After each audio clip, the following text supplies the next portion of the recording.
يا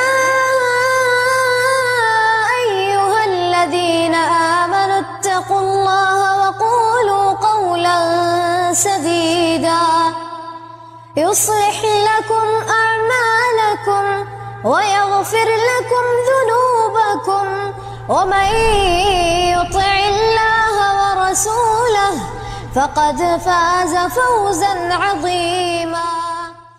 السلام عليكم ورحمة الله وبركاته. الحمد لله رب العالمين حمد الشاكرين والصلاة والسلام على خير البرية محمد وعلى آله الطيبين الطاهرين. لا إله إلا الله وحده لا شريك له له الملك وله الحمد وهو على كل شيء قدير. أما بعد، فأعوذ بالله السميع العليم من الشيطان الرجيم من همزه ونفخه ونفثه. بسم الله الرحمن الرحيم. يا أيها الذين آمنوا لا تكونوا كالذين كفروا وقالوا لإخوانهم إذا ضربوا في الأرض أو كانوا غزة لو كانوا عندنا ما ماتوا وما قتلوا ليجعل الله ذلك حسرة في قلوبهم واللہ یحیی و یمیت واللہ بما تعملون بصیر. سورہ آل عمران آیت 156 کی تلاوت کی گئی ہے، اور جیسا کہ آپ جانتے ہیں یہ آیتیں نداءۃ الرحمن لأہل الایمان کہلوائی جاتی ہیں، یعنی وہ آیتیں ہیں جن میں اللہ سبحانہ و تعالی خاص اہل ایمان سے خطاب کرے، انہیں پکارے، انہیں کسی بات کا حکم دے اور کسی بات سے بچنے کی ہدایت دے. تو یہ بھی آیت نداءۃ الرحمن لأہل الایمان کا ایک حصہ ہے جس میں اللہ سبحانہ و تعالی نے خاص اہل ایمان کو پکارا اور بڑی اہم باتوں کی طرف اہل ایمان کی رہنمائی کی. اس آیت میں اللہ سبحانہ و تعالی نے کہا، اے ایمان والو، ان لوگوں کی طرح کبھی نہ ہونا جنہوں نے کفر کیا. اور کفر کیسے کیا؟ وقالوا لإخوانہم، انہوں نے اپنے بھائیوں کے سلسلے میں کہا، اذا ضربوا فی الارض او كانوا غزة لو كانوا عندنا ما ماتوا وما قتلوا. ان بھائیوں کے سلسلے میں جو سفر پر نکلے ہوئے تھے یا غزوے میں گئے ہوئے تھے، انہوں نے کہا کہ اگر یہ سفر پر یا غزوے میں نہ جاتے، نہ مرتے اور نہ ہی قتل کیے جاتے.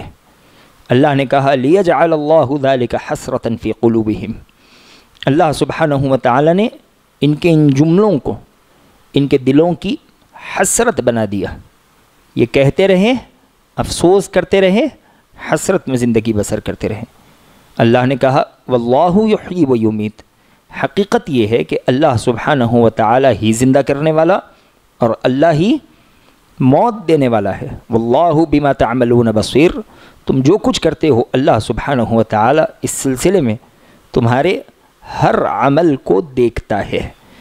اس آیت کا شان نزول ہے. شان نزول کہتے ہیں کہ پہلے کوئی واقعہ رونما ہوا ہو اور اس واقعے کے بعد اللہ سبحانہ و تعالی نے آیت کو نازل فرمایا ہو مسلمانوں کی ہدایت کے لیے. اس آیت کا شان نزول یہ ہے کہ جنگ احد میں مسلمانوں کی ایک بڑی تعداد شہادت کے مرتبے کو پہنچی، جن میں عظیم صحابہ کرام رضوان اللہ تعالی علیہم اجمعین کے نام آتے ہیں. الغرض مسلمانوں کو بڑا نقصان ہوا، 70 جانیں شہید کر دی گئی. خود نبی علیہ الصلاۃ والسلام زخمی ہو گئے. آپ علیہ الصلاۃ والسلام کو بڑے گہرے اور بڑے تکلیف دہ زخم لگے. اب یہاں مدینہ میں کچھ منافقین اور دوسرے مذاہب سے تعلق رکھنے والے لوگ مرنے والوں کے اہل و عیال کو طعنہ دینے لگے، کہنے لگے کہ اگر یہ جو جہاد کے لیے غزوے کے لیے نکلے ہوئے لوگ تھے نہ نکلتے، اپنے گھروں میں رہتے تو ان کی جانیں بچ جاتی، یہ نہ مرتے، یہ شہید نہ ہوتے.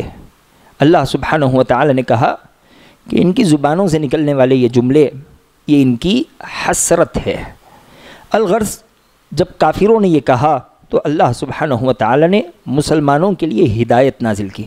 دیکھو یہ منافقین کے جملے ہیں، یہ کفار کے جملے ہیں، وہ کہہ رہے ہیں وہ ان کے لیے لیکن ایمان کے ہوتے ہوئے تم اپنی زبان سے کبھی اس طرح کے جملے نہ نکالنا. کیوں؟ کیونکہ اس طرح کے جملے تمہارے ایمان کے منافی ہیں. یہ جملے تقدیر کے خلاف ہے، اللہ سبحانہ و تعالیٰ پر ایمان کے خلاف ہے. تم ایمان رکھتے ہوئے اس طرح کی باتیں کرو گے، اس سے تمہارا ایمان نقصان میں پڑ جائے گا. اللہ سبحانہ و تعالیٰ نے آیت کے پہلے ہی ٹکڑے میں مسلمانوں کو کفار کی مشابہت، ان کی دیکھا دیکھی، ان کی طرح عمل کرنے سے منع کیا. اللہ نے کہا لا تکونوا کالذین کفروا، تم ویسی حرکتیں نہ کرو جیسی حرکتیں کفار کیا کرتے ہیں. اور نبی علیہ السلام نے کہا من تشبہ بقوم فہو منہم، جو جس قوم کی مشابہت اختیار کرے، جو جس قوم کی عادتیں اختیار کرے، وہ انہی میں سے ہے. انہی میں سے ہے یعنی اللہ سبحانہ و تعالیٰ قیامت کے دن ان کا معاملہ اسی قوم کے ساتھ کرے گا.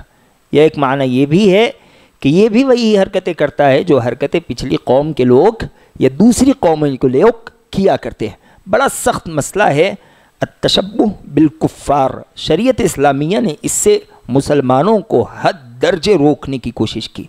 عبادتوں سے لے کر، معاملات سے لے کر، عادتوں تک، ہر میدان میں شریعت اسلامیہ نے مسلمانوں کو اس بات کا حکم دیا کہ تم کافروں کی حرکتیں، دوسرے قوموں کی حرکتیں کبھی نہ کرنا. دیکھیں نماز کا مسئلہ ہے. نماز کے مسلمانوں کے جمع ہونے کے لیے بڑے مسائل پیش آ رہے تھے. کسی نے کہا کہ جب نماز کا وقت ہو جائے تو آواز کی جائے، گھنٹی بجائی جائے. اللہ کے نبی علیہ السلام نے منع کیا کہ نہیں، گھنٹی نہیں بجا سکتے، اس لیے کہ یہ دوسری قوم والے بجاتے ہیں. ناقوس بجائی جائے، نہیں یہ تو نصارہ کی عادتیں ہیں، یہ نہیں کی جا سکتی. آگ جلا دی جائے تاکہ سب کو پتہ چلے کہ وقت ہو چکا ہے، نماز کے لیے حاضر ہونا ہے. نبی علیہ السلام نے کہا یہ تو مجوسیوں کی عادت ہے، ہم یہ بھی نہیں کر سکتے. پھر اللہ سبحانہ و تعالیٰ نے ایک صحابی کے خواب میں اذان کے کلمات دکھائے. ان صحابی نے اللہ کے نبی علیہ السلام کے سامنے خواب کا تذکرہ کیا. نبی علیہ السلام نے اذان دینے کا حکم دیا.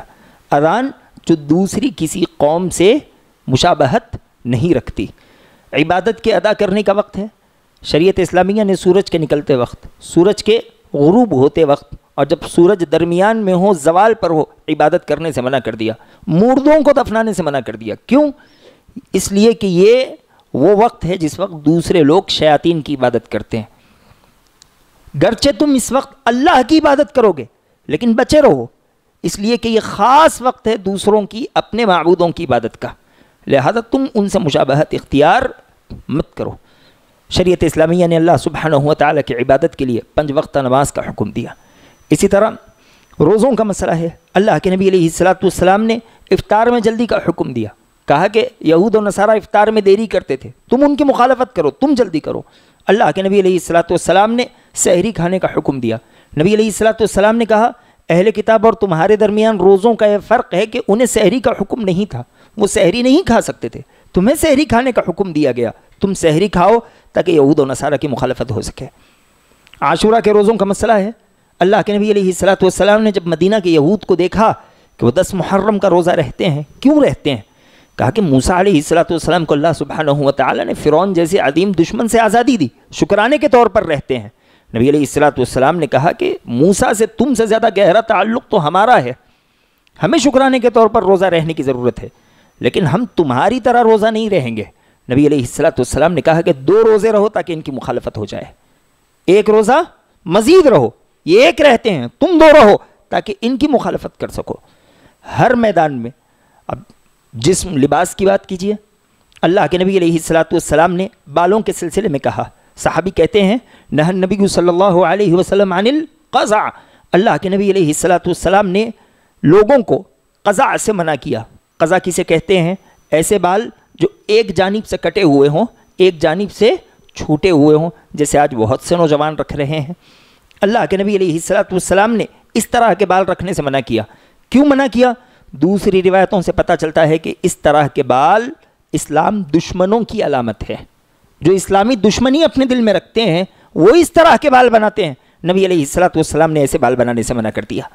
ایک صحابی کو اللہ کے نبی علیہ السلام نے دیکھا کہ کچھ بال کٹے ہوئے ہیں، کچھ بال بڑے ہوئے ہیں.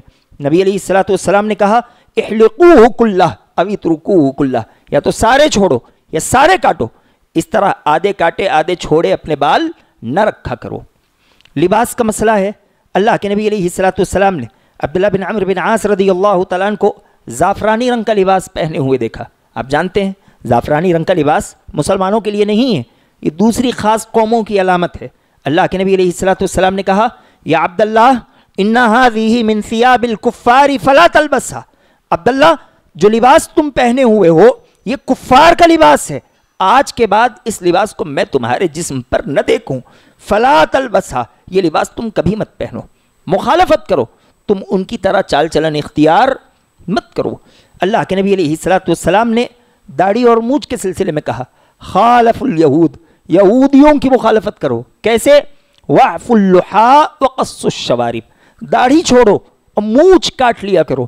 یہود و نصارہ کا معاملہ یہ ہے، وہ مونچھ چھوڑتے ہیں، داڑیاں کٹواتے ہیں۔ نبی علیہ الصلوۃ والسلام نے ان کی مخالفت کا حکم دیا۔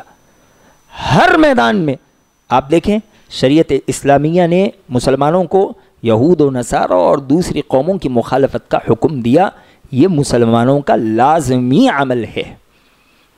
ان کے عیدوں کا مسئلہ ہے، اللہ سبحانہ و تعالی نے اہل ایمان کی صفات بیان فرمائی۔ اللہ سبحانہ و تعالی نے کہا والذین لا یشہدون الزور، اہل ایمان وہ ہوتے ہیں جو زور پر حاضر نہیں ہوتے۔ زور کیا ہے؟ مفسرین کہتے ہیں زور ای اعیاد الکفار، کافروں کی عیدیں ہیں۔ اہل ایمان کسی کافر کی عید میں حاضری دیتے ہی نہیں ہے، اس لیے کہ وہاں حاضری ہوگی ان سے مشابہت ہو جائے گی، نہ ان کی خوشی میں عیدوں کی جس سے ان کے دین کا تعلق ہے مسلمان انہیں مبارکبادی دیتے ہیں، نہ ان کے کاندھا با کاندھا ان کا ساتھ دیتے ہیں، کسی صورت نہیں۔ اللہ سبحانہ و تعالی نے مسلمانوں کو سختی کے ساتھ اس بات سے منع کیا کہ وہ کفار کی مشابہت اختیار کریں، کفار کی بولی بولیں، کفار کی طرح معاملات کریں، کفار کی طرح لباس پہنیں، کافروں کے دین میں شریک ہو جائیں، ان کے دینی عیدوں میں شریک ہوں۔ مسلمانوں کے لیے یہ بات کسی صورت جائز نہیں ہے۔ اگر کوئی ویسی حرکتیں کرے تو دنیا میں بھی نقصان اٹھائے گا، آخرت میں بھی نقصان اٹھائے گا۔ کیوں؟ اللہ سبحانہ و تعالی نے کہا وَمَن يَبْتَغِ غَيْرَ الْإِسْلَامِ دِينًا فَلَن يُقْبَلَ مِنْهُ، جو دین اسلام کے علاوہ کوئی اور دین لائے فَلَن يُقْبَلَ مِنْهُ، اللہ سبحانہ و تعالی اس سے وہ دین کبھی قبول کرنے والا نہیں ہے۔ ایک ہی دین قبول ہو سکتا ہے جو دین اسلام ہے، اور دین اسلام آپ کو عمل کے لیے بڑے ممتاز اور مایہ ناز احکامات دیتا ہے، ایسے احکامات دیتا ہے جن احکامات کا میل کسی دوسری قوم سے کبھی نہیں ہو سکتا۔ اس قدر اعلیٰ اونچا مذہب رکھنے کے بعد آپ ان کی دیکھا دیکھی، ان کی حقیر حرکتوں پر عمل کرنے لگ جاؤ تو پھر اس سے بڑی بیوقوفی اور اس سے بڑے خسارے والا معاملہ کوئی اور نہیں ہو سکتا۔ اللہ کے نبی علیہ الصلوۃ والسلام نے تو یہاں تک کہا والذی نفس محمد بیدہ، قسم ہے اس ذات کی جس کے ہاتھ میں محمد صلی اللہ علیہ وسلم کی جان ہے، لا يسمع بأحد من هذه الامہ یہودی ولا نصرانی ثم يموت ولم يؤمن بالذی ارسلت به الا كان من اصحاب النار۔ قسم ہے اس ذات کی جس کے ہاتھ میں محمد صلی اللہ علیہ وسلم کی جان ہے، اس امت سے چاہے جو کوئی ہو، یہودی ہو، نصرانی ہو، چاہے جو ہو، اس نے میرے متعلق سنا کہ اللہ کے نبی علیہ الصلوۃ والسلام ایک حیثیت رکھتے ہیں، نبی ہیں، ان کا دین ہے، وَلَمْ يُؤْمِن بِالَّذِي أُرْسِلْتُ بِهِ، اور میں نے جو دین اس جہاں کے سامنے پیش کیا ہوا ہے اس پر ایمان نہ لایا ہو إِلَّا كَانَ مِنْ أَصْحَابِ النَّارِ، وہ انسان سیدھے جہنم میں چلا جائے گا۔ اللہ کے نبی علیہ الصلوۃ والسلام کی تعلیمات ہی ہماری کامیابی کا ایک واحد ذریعہ ہے۔ اگر دین اسلام کی تعلیمات چھوڑ ان کی دیکھا دیکھی، ان کی حرکتیں کرنے لگ جائیں گے، نبی علیہ الصلوۃ والسلام نے دو ٹوک الفاظ میں کہا من تشبہ بقوم فہو منہم، جو جس قوم کی مشابہت اختیار کرے گا وہ انہی میں سے ہوگا۔ اب اس دور میں کفار یہ کہتے تھے کہ اگر یہ گھر میں بیٹھتے تو کتنا اچھا ہوتا، یہ مرتے تو نہیں، جان بچ جاتی، اللہ سبحانہ و تعالیٰ نے ایسے کلمات اختیار کرنے سے منع کیا کہ کفار کہتے ہیں یہ تمہیں نہیں کہنا چاہیے. کیوں نہیں کہنا چاہیے؟ اس لیے کہ یہ جملے تقدیر کے خلاف ہے. کون کب مرے گا، کتنا جیے گا، کیا کھائے گا، کیا پیے گا، کیا معاملات کرے گا، اللہ سبحانہ و تعالیٰ نے بہت پہلے ہی یہ سب چیزیں لکھ رکھی ہوئی ہیں. مومن کا کردار کیا ہے؟ مومن کیا کہتا ہے؟ اللہ کے نبی علیہ السلام کہتے ہیں مومن کہتا ہے ما شاء اللہ کان وما لم یشاء لم یکن. اللہ سبحانہ و تعالیٰ نے جو چاہا وہ ہوا. اللہ سبحانہ و تعالیٰ جو نہیں چاہتا وہ نہیں ہوتا. یہ مومن کے الفاظ ہیں. لیکن جن کے ایمان میں فرق ہو وہ کاش، اگر، مگر اور یہاں وہاں کی باتیں کرتے ہیں. یہ اگر مگر کی باتیں یہ انسان کی حسرت بڑھاتی ہے، اس کی بے چینی ہی بڑھاتی ہے. اگر آدمی کہے ما شاء اللہ فعل، اللہ سبحانہ و تعالیٰ نے جو چاہا وہ کیا، اس کے دل کو ڈھارس ملے گی، دل مضبوط ہو جائے گا، وہ اللہ سبحانہ و تعالیٰ کے فیصلوں سے راضی ہوگا. اس سلسلے میں اللہ کے نبی علیہ السلام نے کہا المؤمن القوی خیر واحب الی اللہ من المؤمن الضعیف وفی کل خیر. طاقتور مومن کمزور مومن کے بالمقابل زیادہ بہتر ہوتا ہے اور اللہ سبحانہ و تعالیٰ کے نزدیک زیادہ محبوب اور پسندیدہ ہوتا ہے. وفی کل خیر، ایسا نہیں کہ کمزور مومن صحیح نہیں ہے. نبی نے کہا دونوں کے دونوں میں خیر ہے، دونوں بھی نیکی کما سکتے ہیں. لیکن طاقتور مومن ایمان کے اعتبار سے، جسم کے اعتبار سے، روپیے پیسے منصب کے اعتبار سے جو طاقتور ہو، اللہ سبحانہ و تعالیٰ ایسے مومن کو زیادہ پسند کرتا ہے. وجہ کیا ہے؟ کہ یہ اپنی طاقت سے دین اسلام کی زیادہ سے زیادہ مدد کر سکتا ہے. آگے اللہ کے نبی علیہ السلام نے کہا احرص علی ما ینفعک واستعن باللہ. جو فائدے کی چیزیں ہیں اس کے لیے کوشش کرو. واستعن باللہ، اور کوشش کرتے رہو اور اللہ سبحانہ و تعالیٰ سے مدد بھی طلب کرتے رہو. ایسا نہیں کہ تم نے اسباب اختیار کیے اور اللہ سبحانہ و تعالیٰ سے مدد چھوڑ دی، اور ایسا بھی نہیں کہ تم صرف دعا ہی کرتے رہ گئے اور تم نے اسباب اختیار کرنے چھوڑ دیے. بلکہ تمہیں اسباب بھی اختیار کرنی چاہیے، کوشش بھی کرنی چاہیے، اور کوشش کے ساتھ ساتھ اللہ سبحانہ و تعالیٰ کی ذات پر بھروسہ کرتے ہوئے اس سے دعا بھی کرنی چاہیے. ولا تعجز، کبھی عاجز مت آؤ، کبھی عاجز مت آؤ. ہار کر، ہاتھ پہ ہاتھ رکھ کر، دل توڑ کر کبھی مت بیٹھنا. آپ علیہ السلام نے کہا ان اصابک شیء فلا تقل لو انی فعلت کان کذا وکذا. اگر ساری کوشش اور اللہ سے دعائیں کرنے کے باوجود تمہیں کچھ نقصان پہنچ جائے تو کبھی یہ مت کہو کہ اگر ایسا نہیں ایسا کرتے تو ایسا ہوتا، کاش یہ نہ کرتا تو یہ فائدہ ہوتا. بلکہ کیا کہو قدر اللہ وما شاء فعل. اللہ سبحانہ و تعالی نے جو تقدیر میں لکھا، اللہ نے جو چاہا وہی ہوا. یہ اللہ کا چاہنا ہوا، اس میں میرا کوئی کردار نہیں. اللہ نے جو چاہا اللہ نے وہ کیا. مومن کا یہی کردار ہونا چاہیے. نبی علیہ السلام نے کہا فَإِنَّ لَوْ تَفْتَحُ عَمَلَ الشَّيْطَانِ. اس لیے کہ یہ جو لو جملہ ہے یعنی کاش، اگر، مگر، ایسا ہوتا تو، آپ علیہ السلام کہتے ہیں کہ بندہ جیسے ہی اپنی زبان سے کاش، اگر، مگر نکالے، شیطان اپنا دروازہ کھول لیتا ہے. وہاں سے لوگوں کے ذہنوں میں اللہ سبحانہ و تعالیٰ کے تقدیر کے خلاف باتیں ڈالنے لگتا ہے، اللہ کے ایمان کے خلاف باتیں ڈالنے لگتا ہے. مومن کا کردار یہ ہونا چاہیے کہ اللہ نے جو چاہا وہ ہو گیا، میں نے جتنی کوشش کرنی تھی سو میں نے کر لی، اس کے باوجود میری تقدیر میں کوئی چیز نہ ہو تو اس میں کچھ نہیں کر سکتا.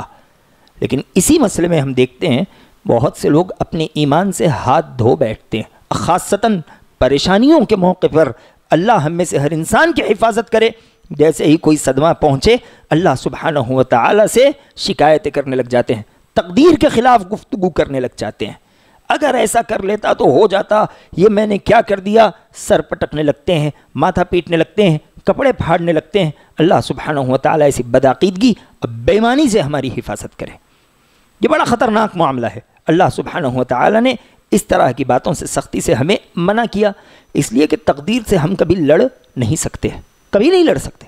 اللہ سبحانہ و تعالیٰ نے ہماری بلکہ اس جہاں کی پیدائش سے 50,000 سال پہلے تقدیر لکھ رکھی ہوئی ہے.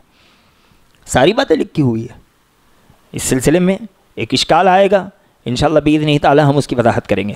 لیکن یہ بات سمجھ لیجئے کہ اللہ سبحانہ و تعالی نے ساری باتیں لکھ رکھی ہوئی ہے, کوئی چیز کبھی تبدیل نہیں ہو سکتی. ہمیں اس بات کا حکم دیا گیا ہے کہ ہم بہتری کی طرف آگے بڑھتے رہیں. جو کام بہتر لگتا ہے, جس کا شریعت اسلامیہ نے حکم دیا, ہم اس کے حصول کے لیے جو کوشش خود سے ہو سکتی ہے کریں. یہاں پہ ایک مسئلہ ہے, عام طور پر بعض لوگوں کا ایمان تقدیر پر اس قدر زیادہ ہوتا ہے کہ وہ اپنی ہاتھ کی غلطیوں کو بھی تقدیر کے حوالے کر دیتے ہیں. گناہ کرتے ہیں, حوالہ تقدیر کا دیتے ہیں. یہاں پر شریعت اسلامیہ کا عظیم قاعدہ ہمیں یاد رکھنا چاہیے. تقدیر کے سلسلے میں یہ قاعدہ ہے کہ القدر لا يستدل على المعائب ولكن يستدل على المصائب. تقدیر کا معاملہ یہ ہے کہ ہاتھ کی غلطیوں پر کبھی تقدیر کی دلیل نہیں دی جائے گی. آسمانی آفتوں پر تقدیر کی دلیل لی جائے گی.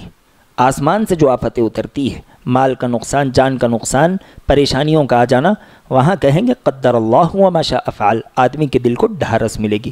لیکن جو ہاتھ کی کمائی غلطیاں ہیں وہاں آدمی تقدیر کا بہانہ بناتے رہے تو پھر یہ آدمی انسانیت کے دائرے سے نکل کر درندگیت میں گھس جائے گا. یہ ہر غلطی پر تقدیر کی بات کرنے لگ جائے گا.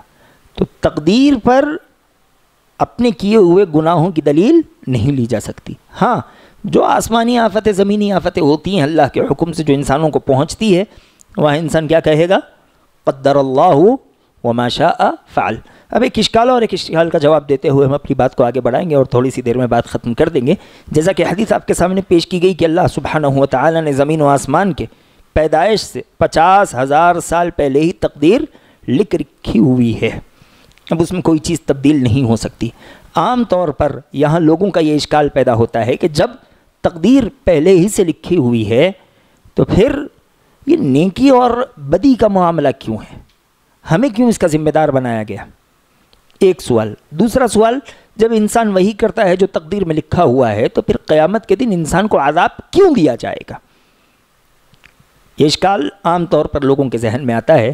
اس اشکال کو ہم ایک چھوٹے سے واقعے سے بآسانی سمجھ سکتے ہیں, حل کر سکتے ہیں.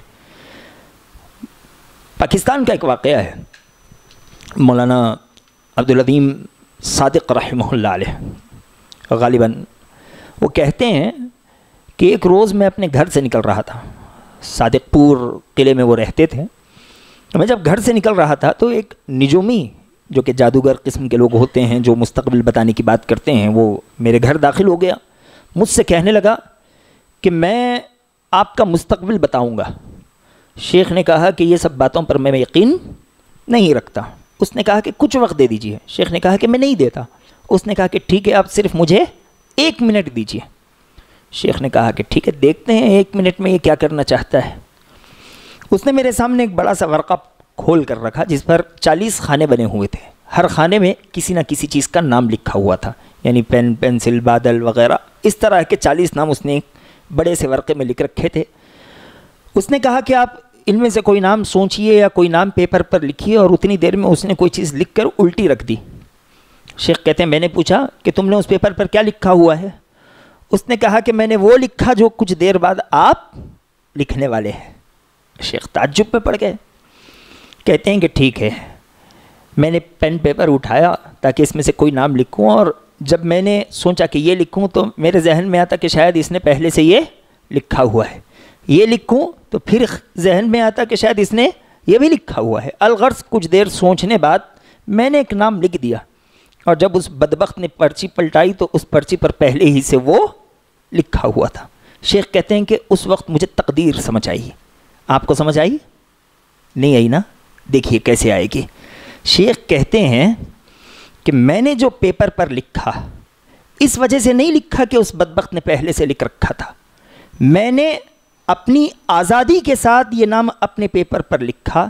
بات بس اتنی ہے کہ اس بدبخت کو پہلے سے معلوم پڑ چکا تھا کہ میں یہ لکھنے والا ہوں.